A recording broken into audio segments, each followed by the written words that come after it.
Sanju Samson বাস নামই কাফি হ্যায়, এই কথাটা বলতেই হচ্ছে। Hats off to Sanju Samson. মানে এখানে স্পিচলেস করে দেওয়ার মতো একটা ইনিংস, সেটা কিন্তু সঞ্জু স্যামসন, যে কিনা এই টি-20 ওয়ার্ল্ড কাপ ইন্ডিয়া টিমের ফার্স্ট প্লেইং ইলেভেনে খেলার মানে জন্য এলিজিবলও ছিল না। তার পারফরমেন্স এতটাই খারাপ ছিল ইন্ডিয়া ভার্সেস নিউজিল্যান্ড বাইল্যাটারাল সিরিজে।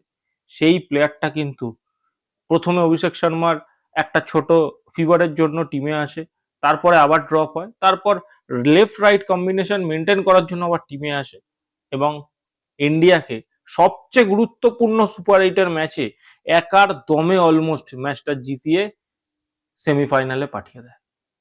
That's Sanju Samson, the real match winner. কেন সঞ্জু স্যামসনকে নিয়ে এতদিন এত ডিফেন্ড করেছি, সেটা কিন্তু সঞ্জু স্যামসন কালকে প্রুফ করে দিয়েছে। তো যাক, ম্যাচের কথায় আসা যাক। ইন্ডিয়া ওয়েস্ট ইন্ডিজকে 5 উইকেটসে হারিয়ে ফাইনালি সেমিফাইনালে পৌঁছেছে এবং ইংল্যান্ডের সাথে তাদের সেমিফাইনাল খেলার জন্য এলিজিবল হয়েছে। এবার ম্যাচের লেখাজোখাটা কি ছিল? প্রথমে ইন্ডিয়া টসে জেতে এবং বোলিং করার সিদ্ধান্ত নয়। ইডেন গার্ডেন্সে এই সিদ্ধান্তটা সাধুবাদ কিন্তু জানাতেই হচ্ছে, কারণ ইন্ডিয়া যদি বাই চান্স ফার্স্ট ব্যাটিং করতে আসতো তাহলে কিন্তু কালকে ম্যাচ হারার হাই চান্স ছিল। কারণ ইডেন গার্ডেনে আমরা জানি যতই বড় রান করে দাও না কেন সেই রানটা চেজ হয়ে যায় খুব ইজিলি, কারণ ব্যাটিং সারফেস থাকে। তো ওয়েস্ট ইন্ডিজ ব্যাটিং করতে আসে, ওয়েস্ট ইন্ডিজেরও স্টার্ট খুব ভালোই হয়। West Indies batter Roston Chase এবং শাই হোপ দুজনে মিলে ব্যাটিং স্টার্ট করে। শাই হোপ, যদিও শাই হোপের ইনিংসটাকে আমি কখনোই ভালো ইনিংস বলবো না, তার কারণ সে অনেক টাইম নিয়ে নিয়ে খেলেছে। 33 বলে 32 রান করে এবং বরুণ চক্রবর্তী তাকে বোল্ড করে দেয়।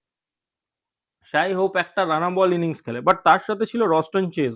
রস্টন চেজ কিন্তু রান রেটটা কখনো কমতে দেয় না। রস্টন চেজ দুর্দান্ত খেলে, 25 বলে 40 রান করে, 5টা 4 একটা 6 এবং 160-এর স্ট্রাইক রেটে কিন্তু রস্টন চেজ খেলেছে। রস্টন চেজকে পরে জসপ্রীত বুমরা আউট করে দেয়। সিমরান হেটমায়ার একদম নেমে থেকেই শুরু করে দিয়েছিল হিট করা, মানে কন্টিনিউয়াস হিটিং করে যাচ্ছিল এবং যে সামনে আসছিল তাকেই মারছিল। বাট বুমরা কিন্তু সিমরান হেটমায়ারকেও আউট করে দেয়, মাত্র 12 বলে 27 রানের স্কোরে সেও আউট হয়ে যায়। সার্ফেন রাদারফোর্ড খুব বড় নাম এবং কালকে একটা ছয়ও মারে খুব বড়, বাট 9 বলে 14 রান করে, তাকে হার্দিক পান্ডিয়া সঞ্জু স্যামসনের হাতে ক্যাচ করিয়ে দেয়। বাট তারপরে একটা ডিস্ট্রাকশন শুরু হয় রোবমান পাওয়াল এবং জ্যাসন হোল্ডারের মধ্যে। এরা দুজনে একটা খুব ভালো স্টেডি পার্টনারশিপ করে। 19 বলে 34 রান করে রোবমান পাওয়াল এবং জ্যাসন হোল্ডার 22 বলে 37 রান করে। কেউ কিন্তু 50 রান করতে পারে না। হাইয়েস্ট স্কোর করে রস্টন চেজ 40 রান। বাট সবাই মিলিয়ে ঝুলিয়ে কিন্তু West Indies team 195 score reach করে যায় এবং ইন্ডিয়াকে 196 রানের টার্গেট দেয়। এবং বলতেই হচ্ছে লাস্টের দিকে কিন্তু রোবমান পাওয়েল এবং জেসন হোল্ডার খুব ভালো খেলে, খুব ভালো। বাট তা সত্ত্বেও আমি আমার ইন্ডিয়ান বোলারদের তারিফ করব। তারা কিন্তু এরা এত ভালো খেলা সত্ত্বেও রানটাকে 200-র মধ্যে রাখার চেষ্টা করেছে। এইটা কিন্তু বলতেই হচ্ছে, কারণ প্রথম দিকে যেই মোমেন্টে হেটমায়ার রস্টন চেজ খেলছিল সেই সময় কিন্তু রানটা অনেক দূর ফ্লাই করছিল। বাট তাদেরকে যেভাবে রেস্ট্রিক্ট করেছে 200-র ভিতরে, সেটার জন্য কিন্তু ইন্ডিয়ান বোলারদের সাধুবাদ দিতেই হয়। যদি বোলিং ফিগার বলি, আর্শদীপ সিং কালকে অনেক রান খেয়েছে, বাট সারফেসটাও কিন্তু কালকে ইজি ছিল না বোলিং করা, বিশেষ করে ফাস্ট বোলারদের জন্য।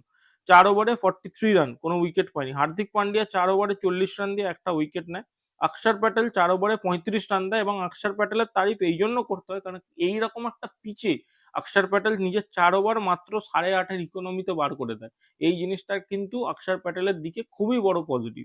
আর অক্ষর প্যাটেল কেন এই টিমের ডিজার্ভ করে সেটা কিন্তু সে বারবার প্রুভ করছে। ফিল্ডিং, বোলিং এবং দরকারে ব্যাটিং, তিনটেই কিন্তু সে খুব ভালো করতে পারে। জসপ্রীত বুমরা 4 ওভারে 36 রান দিয়ে 2 উইকেট নেয় এবং তার যত তারিফ মানে বেশি করা যায় তত কম পড়বে, কারণ জসপ্রীত বুমরা এমন একটা বোলার যে থ্রু আউট দ্য টি-20 ওয়ার্ল্ড কাপ কনসিস্টেন্ট আছে। সবাই মার খাচ্ছে, কারোর দিন খারাপ যাচ্ছে, কারোর দিন ভালো যাচ্ছে, but Jasprit Bumrah is consistent. প্রথম ম্যাচের মতোই কনসিস্টেন্ট। বরুণ চক্রবর্তী, আমি জানি না বরুণ চক্রবর্তীর কি হয়েছে। বরুণ চক্রবর্তী একটা সময় আনপ্লেয়েবল একটা বোলার হয়ে গেছিল। কিছুদিন আগে অব্দি আপনি যখন বাইলেটারাল সিরিজটাও দেখে থাকবেন, বরুণ চক্রবর্তীকে কেউ খেলতে পারছিল না। বাট বরুণ চক্রবর্তী আমার মনে হয় নজর লেগে গেছে।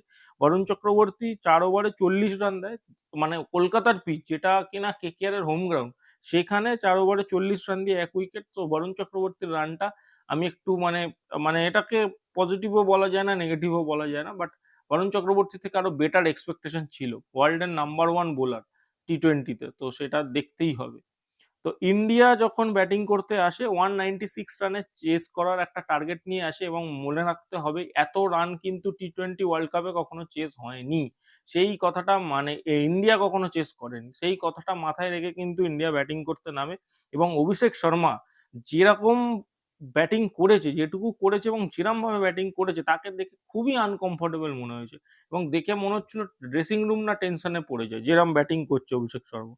তো অভিষেক শর্মা 11 বলে 10 রান করে, আকিল হোসেনের বলে সে আউট হয়ে যায়, এবং ঈশান কিষান সেও 6 বলে 10 রান করে, জেসন হোল্ডারের বলে সেও আউট হয়ে যায়। দুজনেই কিন্তু ক্যাচ আউট, দুজনেই ঈশান কিষানের বলটা নিচে লেগে যায়, অভিষেক শর্মার বলটা একটু উপরে লেগে যায়, আগে চালিয়ে দেয়, দুজনেই ক্যাচ আউট। তারপর নামে সূর্যকুমার যাদব। সূর্যকুমার যাদবও দরকারের ম্যাচে কবে খেলবে আমি জানি না, 16 বলে 18 রান করে, তাকে সামার জোসেফ আউট করে দেয়, সিমরান সারফেন রাদারফোর্ডের হাতে ক্যাচ চলে যায়। এবং সেই সময় অবধি রান রেটটা চালানোর দায়িত্ব কিন্তু একজনই নেয়, সেটা হচ্ছে সঞ্জু স্যামসন। এই যে 3টে উইকেট পড়েছে, তার সাথে কিন্তু একজন কনস্ট্যান্ট ছিল, সেটা হচ্ছে সঞ্জু স্যামসন। সে পাওয়ার প্লেও ইউজ করলো, সে তারপরেও কন্টিনিউয়াসলি স্টেডি একটা ইনিংস এবং রান রেট মেনটেন করে। কেন রান রেট মেনটেন করেছে বলছি, তার কারণটাও আমি বলছি। কন্টিনিউয়াস রান রেট মেনটেন করে কিন্তু সে স্টেডি গেম খেলেছে, এবং তিলক ভার্মার সাথে যখন তার পার্টনারশিপটা হয়, তখন কিন্তু ম্যাচটা ধীরে ধীরে টার্ন করতে শুরু করে। তার আগে অবধি কিন্তু যখন সবে সবে আউট হয় সূর্যকুমার যাদব এবং তিলক ভার্মা ব্যাটিং নামে, তারা একটু টাইম নিচ্ছিল দুজনে, তখন কিন্তু উইন প্রেডিক্টরটা ইন্ডিয়ার থেকে একদমই দূরে চলে গেছিল। তারপর যখন তিলক ভার্মা সঞ্জু স্যামসন খেলাটা ধীরে ধীরে কন্ট্রোল করতে শুরু করে, তখন কিন্তু ইন্ডিয়ার আবার কামব্যাক করতে শুরু করে। বাট তিলক ভার্মাকেও কিন্তু 15 বলে 27 রানের স্কোরে জ্যাসন হোল্ডার আউট করে দেয়। মানে সে মিড অফ ক্লিয়ার করতে চেয়েছিল, বাট হাতে চলে যায়। এবং তারপর হার্দিক পান্ডিয়া নামে। হার্দিক পান্ডিয়া এবং সঞ্জু স্যামসন দুজনেই কিন্তু চেষ্টা করে ম্যাচটাকে অলমোস্ট ক্লোজ নিয়ে চলে আসার। হার্দিক পান্ডিয়ার ইনিংসও যদি দেখেন, 14 বলে মাত্র 17 রানই করে, তাকেও সামার জোসেফ আউট করে দেয়। বাট সেই সময় নামে শিবম দুবে, এবং লাস্টের আগের ওভার চলছে, শিবম দুবে সঞ্জু স্যামসন নন স্ট্রাইকার এন্ডে, তখনও 17 রানের মতো বাকি, দুটো চার মারে শিবম দুবে। 17 রান না 15 রান বাকি ছিল, শিবম দুবে নেমেই দুটো চার মারে, এবং খেলাটা ঘুরে যায় আবার ইন্ডিয়ার দিকে, এবং সঞ্জু স্যামসন শেষে একটা 6 এবং একটা 4 মেরে খেলাটাকে শেষ করে। এত কিছুর মধ্যে আমি একজনের ইনিংসটাই বলিনি, সেটা হলো সঞ্জু স্যামসন। বলে না, সাম 97s আর বেটার দেন 200s, সেই রকম একটা ইনিংস ছিল কিন্তু সঞ্জু স্যামসনের ইনিংসটা। না তো নিজের সেঞ্চুরির কথা চিন্তা করেছে, নাই কালকে অন্যরকম কিছু হিটিং করার কথা ভেবেছে, কিচ্ছু না। হোয়াট, সঞ্জু স্যামসন 50 বলে 97 রান নট আউট ওপেন করেছিল, এবং কালকে হয়তো ভেবেই নেমেছিল যে আমি ফিনিশ করেই ম্যাচটা উঠবো। এবং এই ম্যাচুরিটির সাথে যদি ইনিংস সঞ্জু স্যামসন খেলতে পারে, তাহলে কিন্তু সঞ্জু স্যামসন ইন্ডিয়া কিন্তু নেক্সট বিগ থিং, আমি কিন্তু বলে রাখছি। 50 বলে 97 রান, 12টা চার, 4টে ছয়, 194 স্ট্রাইক রেট। এই ইনিংসটাকে আপনি কিভাবে ডেসক্রাইব করবেন? অ্যাঙ্কারিং ইনিংস বলবেন, না ঠুকে ঠুকে একটা সাইড ধরে রেখেছিল বলবেন, কি বলবেন? 194 স্ট্রাইক রেট, যেখানে প্রত্যেকের স্ট্রাইক রেট, বাকিদের যদি স্ট্রাইক রেট দেখেন, এক্সেপ্ট ফর আপনার তিলক ভার্মা, কারোরই স্ট্রাইক রেট আপনি ভালো দেখবেন না। তিলক ভার্মার 180 স্ট্রাইক রেট ছিল, আর শিবম দুবে 4টে বল খেলেছে, তার জন্য তার 200 স্ট্রাইক রেট ছিল। বাকি সবার 120, 190, 112 এইরকম স্ট্রাইক রেট। সেই জায়গায় দাঁড়িয়ে একমাত্র 200 স্ট্রাইক রেট অলমোস্ট মেনটেন করে ম্যাচটা নট আউট থেকে ম্যাচটাকে ফিনিশ করেছে। সবচেয়ে বড় কথা, 12 ওভারের মাথায় তিলক ভার্মা আউট হওয়ার পরে দেখবার মতো সঞ্জু স্যামসনের মেন্টাল কন্ট্রোলটা ছিল। সে অলমোস্ট যে হাওয়ায় অন দ্য এয়ার শট মারা, সেটা বন্ধ করে দেয়, এবং কন্টিনিউয়াসলি কিন্তু রান রেট মেনটেন করার জন্য সে 4 মারছিল, বাট এমন শট মারছে যেগুলো কিন্তু কোনো রকম কোনো রিস্ক ফ্রি ক্রিকেট, আমরা বলি না রিস্ক ফ্রি ক্রিকেট, সেই জিনিসটা কিন্তু কালকে সঞ্জু স্যামসন খেলে দেখিয়েছে। মানে সত্যি কথা বলতে এই ইনিংসটা প্রত্যেকটা ফ্যানের কিন্তু মনে থাকবে। Almost one man army.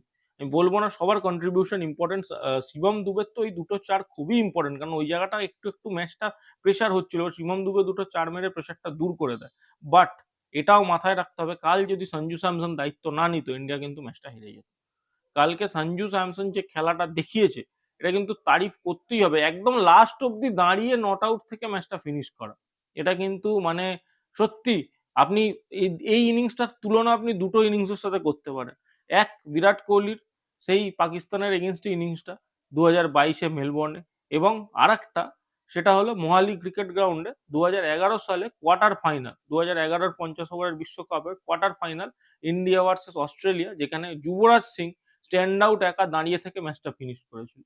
So এই ইনিংসগুলো কিন্তু সত্যি মানুষের দীর্ঘদিন মনে থাকবে। কাল যদি ম্যাচ হারতো ইন্ডিয়া ফুটে যেত। অলমোস্ট কালকে ভার্চুয়াল কোয়ার্টার ফাইনাল ছিল এবং সেখানে সঞ্জু স্যামসন জিতে দেখিয়ে দিয়েছে। ইন্ডিয়ার জন্য কিন্তু কিছু কনসার্ন আছে। নকআউটে সেই কনসার্ন গুলো করার জায়গায় নেই। সেটা হচ্ছে মিডল অর্ডার।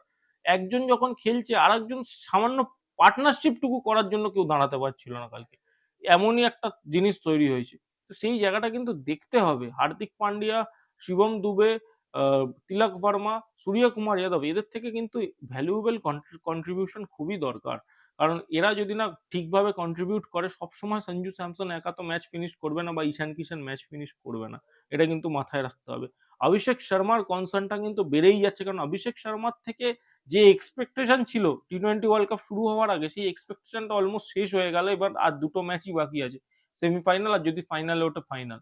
সো দেখবার বিষয়। এবং বরুণ চক্রবর্তীর কি হলো হঠাৎ করে, কেন সে সেই আগের ফর্মটা ফিরে পাচ্ছে না, সেটাও কিন্তু একটা দেখার মতো বিষয় হবে।